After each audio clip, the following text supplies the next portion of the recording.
Nenhuma espada entrou naquela aldeia, nenhum exército cruzou os portões. A morte chegou silenciosa.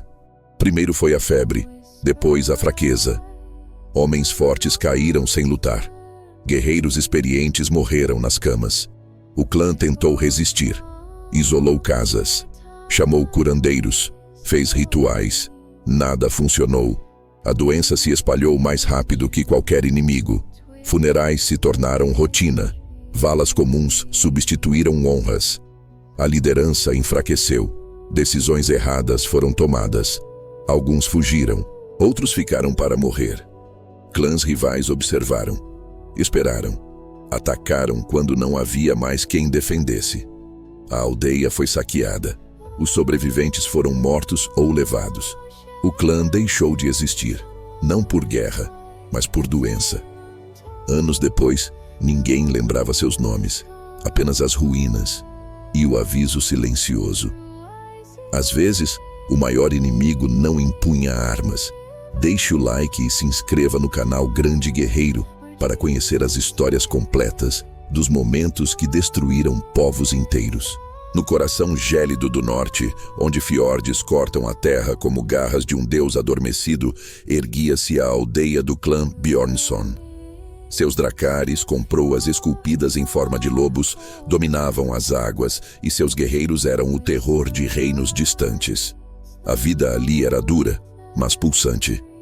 O som do martelo do ferreiro ecoava desde o amanhecer, misturando-se aos gritos de treino dos jovens e as canções das mulheres que teciam o destino em seus teares. Liderados pelo imponente Ragnar, um homem cuja barba continha mais histórias que muitos livros, o clã prosperava. Suas festas eram lendárias, com hidromel fluindo como rios e a promessa de glória em Valhalla, cantada em cada brinde.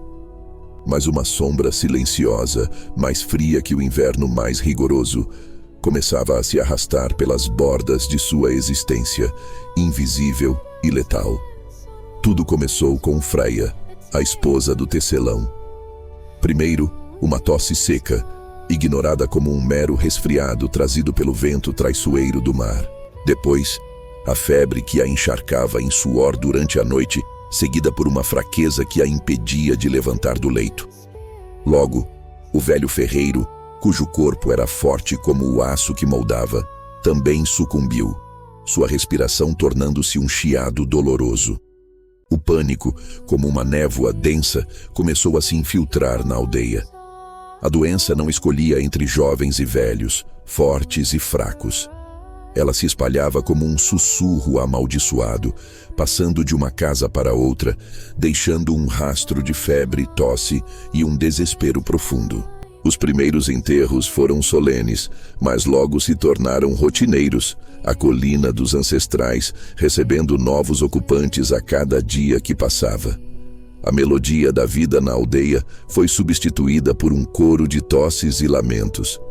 Ragnar, o líder do clã, sentiu o peso do mundo desabar sobre seus ombros. Seu olhar, antes afiado como uma lâmina, agora carregava a angústia de um rei, vendo seu reino ruir de dentro para fora. Ele convocou Astrid, a volva, a anciã cujos olhos viam além do véu do mundo. No centro da aldeia, sob um céu cinzento e indiferente, Astrid realizou seus rituais.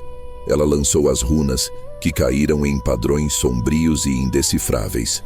Queimou ervas sagradas, mas a fumaça subiu reta e negra, sem mensagens dos deuses. Ela cantou para Odin, para Freya, para Thor, implorando por uma resposta, por um alívio. Mas os deuses permaneceram em silêncio. O desespero se aprofundou. Se nem a magia antiga podia combater essa praga, o que mais poderia salvá-los? O hidromel nos salões agora tinha um gosto amargo, e as canções de glória foram silenciadas pelo medo. A pior das agonias era a dos guerreiros. Homens que haviam enfrentado tempestades no mar, que haviam lutado em muralhas de escudos e derramado o sangue de seus inimigos, agora estavam confinados em seus leitos, seus corpos traindo-os.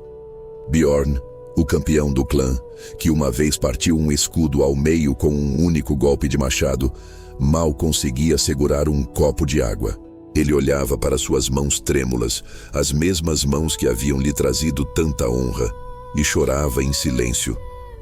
A morte no campo de batalha era uma passagem gloriosa para Valhalla, mas morrer assim, enfraquecido e indefeso, era uma humilhação, uma negação de tudo o que ele era.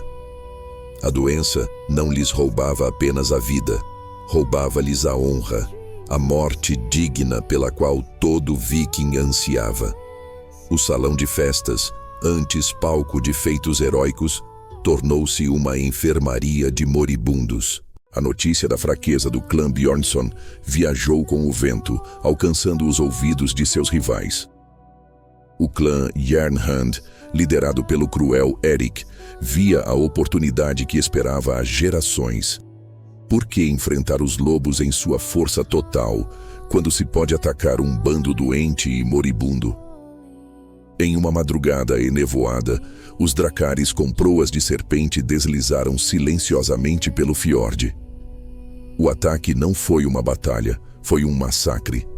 Os poucos guerreiros Bjornsson, que ainda podiam ficar de pé, lutaram com a fúria do desespero, mas eram poucos. Machados caíram sobre homens febris, e as casas, que já eram túmulos em vida, foram consumidas pelas chamas.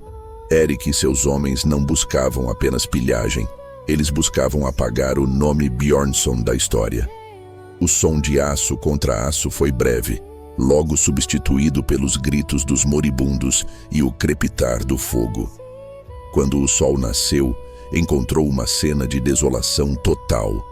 A fumaça negra subia de onde antes havia um lar. Corpos jaziam espalhados entre as ruínas, vítimas da doença e da espada. Os salões de hidromel eram cascas carbonizadas, e os tesouros acumulados por gerações de saques e comércio haviam desaparecido.